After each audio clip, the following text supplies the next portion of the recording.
चांगली गोष्ट आहे, करणं गरजेचं आहे, पण त्याची आज गरज होती का? आज नव्हती, लय पुढे जायचं. सांगा बरं, कुणी उजनी धरणावर एक मोठा पूल करा असं कुठं मागणी झाली? त्यांनी नव्हती केली, व्यापाऱ्यांनी केली. एक उदाहरण सांगा. अरे ते 400 कोटी रुपये तालुक्याच्या नावावर पडले. ते पुलाच्या ऐवजी पूल आज नाही उद्या केला असता आपण, पण ते आज नाही, आपण मेलो केला असतं. मी मेलो. काय काय अवघड आहे रे बहिणींनो.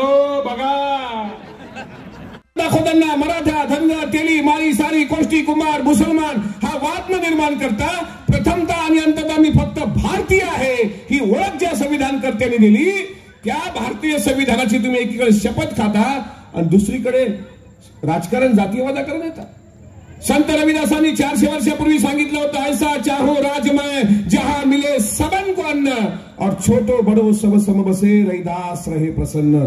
हे समानतेचा मूलमंत्र जपणारे दत्तामामा आहेत. तुमच्यासाठी भरपूर कामं केली. 1992 पासून राजकारणात आहेत ते 2024 भल्या भल्यांना ते पद भोगता आली नाही, ती टॉपची पद भोगणारे आदरणीय मामा. आणि म्हणून 700 किलोमीटरवरून मी प्रवास करून इथपर्यंत आलो. मी वाट पाहत होतो की नंबर येते की नाही, पण शेवटी नंबर आला. आणि मगा साहेबांनी सांगितलं ते गोष्ट बरोबर आहे की वर चंद्र आहे, चंद्रात सुद्धा डाग आहे, पण ज्या नेत्यावर कुठला डाग नाही असा निष्कलंक नेता तुमच्या इंदापूर विधानसभा मतदारसंघामध्ये. आता ज्या प्रमाणामध्ये संस्थानिक महाराष्ट्र पोलीस न्यूज 24 साठी भवानीनगर संसर सर्कल प्रतिनिधी सोमनाथ खिलारे. अशाच नवीन अपडेटसाठी आता सबस्क्राइब करा महाराष्ट्र पोलीस न्यूज 24 या न्यूज चॅनलला. व्हिडिओ आवडला असेल तर लाईक, शेअर आणि कमेंट करायला विसरू नका. धन्यवाद.